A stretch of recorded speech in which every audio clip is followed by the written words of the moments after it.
10-Minute Jazz Lesson Podcast, episode 225.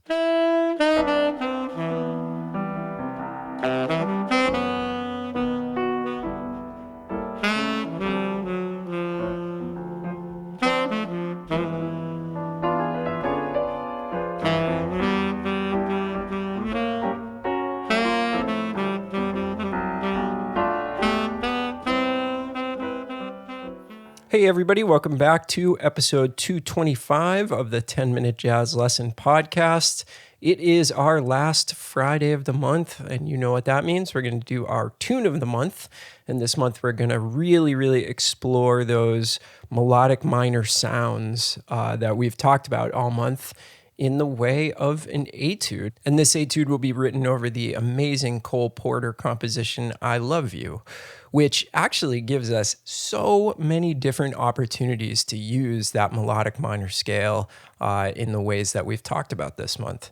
So before we jump into the show, I just wanted to give a quick shout out to all the new patrons that we have signed up this week. And if you're not sure what I'm talking about, Patreon is the way that the listeners of this show support the podcast, keep it coming at you each and every week, and get some fantastic learning materials in return. You get a PDF for every single episode that we have ever done. So that's 225 up to this point. And the best part is it only costs you $3 a month to support this show. So thank you to our new patrons. Thank you to Michael, Nan Yi, Patrick, Kevin, Eva, Steve, and Johanna. Thank you guys so much for signing up to support the show. And we have something brand new this week. We're actually starting a $5 tier. And what the $5 tier will get you is, on top of the PDF, it will also get you the audio examples and the exercises from every PDF separated from the main episode. So like this week, if you want to play the etude along with me, but you don't want to find it in the actual 10-minute episode, I'm going to be including just an audio file that's the etude, and you will also get the backing track that I'm using to play the etude. So you get some really cool benefits, and a lot of people have been asking me to do that for a while, and from here on forward, we're going to be doing that $5 tier. So if you're already signed up and that sounds attractive to you, you want that stuff, go and edit your tier up to the $5 level, and you'll start receiving that right away. If you haven't signed up and you're wondering whether you should do $3 or $5 tier is going to give you just a lot more value for your money. So I just wanted to let everybody know that I am doing that from actually last week's episode on. So in order to get signed up for Patreon, just go to our website, 10minutejazzlesson.com, click on one of the Patreon banners, get yourself signed up, and you get instant access to all of that.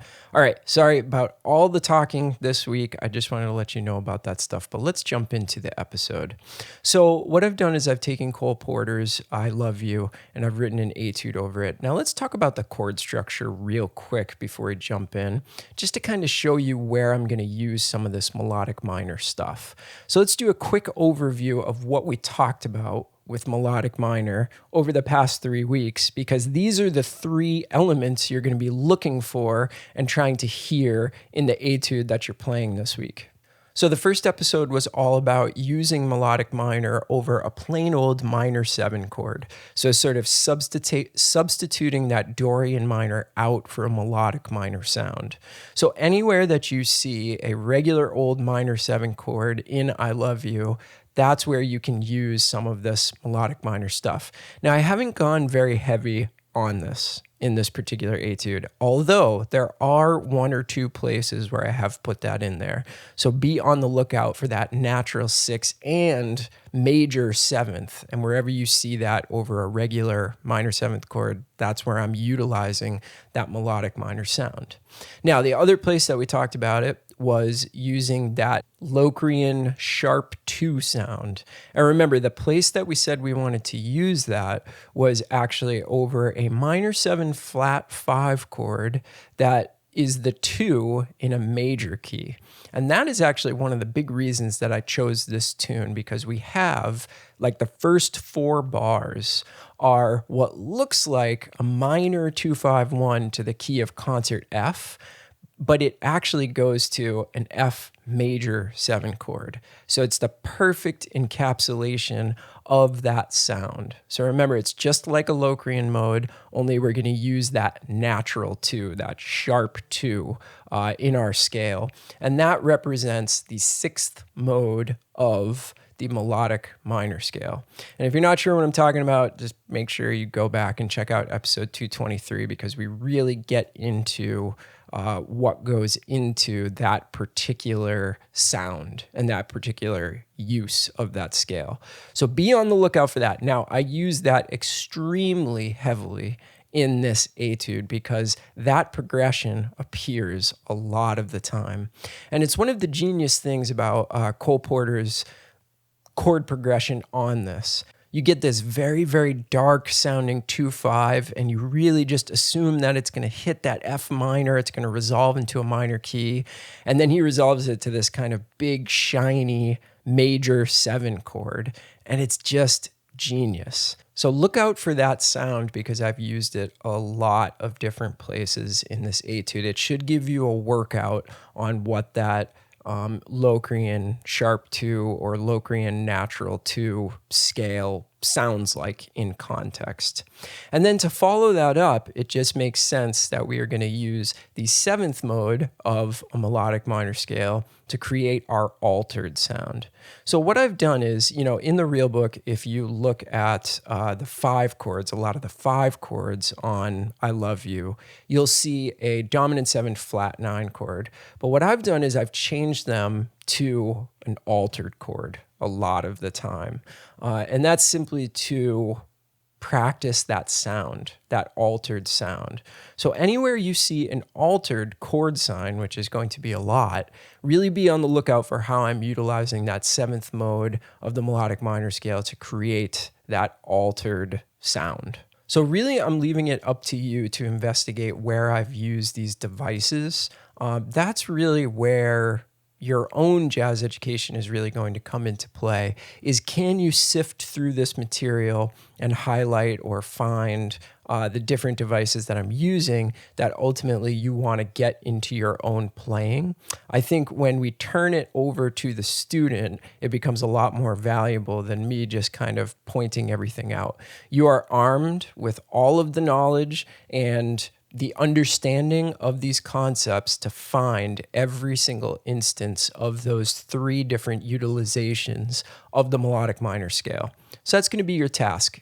Put on the play along, play the etude, play it down a couple of times, half dozen times, and then really dive in and start to do some analysis of exactly what's going on harmonically and melodically with this particular etude. Okay, so let's first check out the etude, then we're going to do a quick overview of the chord progression, and then I'm going to leave you to it this week. So here is the etude.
So there you have it. And you could probably actually hear some of those devices without even having looked at it yet. And then as soon as you get the etude in front of you, you're really going to be able to dive into some of that. And I think a lot of it will jump off the page right at you because we've been talking about it so much this month. So let's just go over the chord progression real quick on this. And this should help you to make this tune like a regular part of your bag of tunes that you know. All right, so when I think about the form on this, I kind of think about it like A, B, C, A almost. You could say A, B, C, D, but I do think that the last the last 8 bars are very similar to the first 8 bars. So I'm thinking about it as A, B, C, A. All right, so let's look at the A section. So basically what we have is we have that, it looks like a minor 2-5-1, but it goes to the key of F major. And then we have a 3-6 in measure 4. And then we have a regular old plain 2-5-1 to the key of F. Then we get that 3-6 again, and we go to our minor 2-5-1 that again resolves to F major. Now here's where something really interesting happens.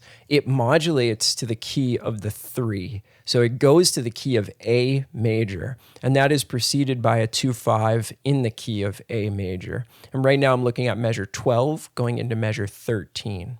So we have a 2-5 to the key of A, and then in the next bar, we have that 2-5 again to the key of A. And that's another really genius part of this tune, is the way he manages to modulate it to that key of the 3. Very, very interesting sound, and just shows you the genius of Cole Porter. All right, now what happens is we go back to the key of F. We do a 2-5 in the key of F, and then we do a minor 2-5 into the key of G. And we land on a G dominant chord, which then immediately goes to a C dominant chord. Then that progression kind of starts over again, and we finish up with the same progression that we started with. So the last 8 bars, same as the first 8 bars. And I think that even the progression is a really interesting thing, the structure of the progression. You don't see too many tunes that are A, B, C, A. Just another genius way that Cole Porter really writes some unexpected music, and some music that really makes you think, not only as a player, but a listener. Just a really interesting tune. And this is a tune that I play all the time. People love to play this tune, so this would be a good one to add to your list, to add to your repertoire as a jazz musician. All right, so I'm going to finish up with the etude one more time and then do a little bit of improvising over the second chorus. Let me know if you have any questions on any of this. The best way to get in touch is in the 10-Minute Jazz Lesson Community Facebook group. And remember, if you'd like to hear the etude as a separate audio file, and on top of that, get a backing track file, just go into Patreon and edit your pledge up to $5 a month, and that will be the second tier. Hope you are all doing well out there. Hope you guys are staying safe and healthy, and I hope you enjoy this etude and enjoyed our series on the melodic minor scale. We'll see you next week with a brand new episode. Have a good one, everybody. Bye.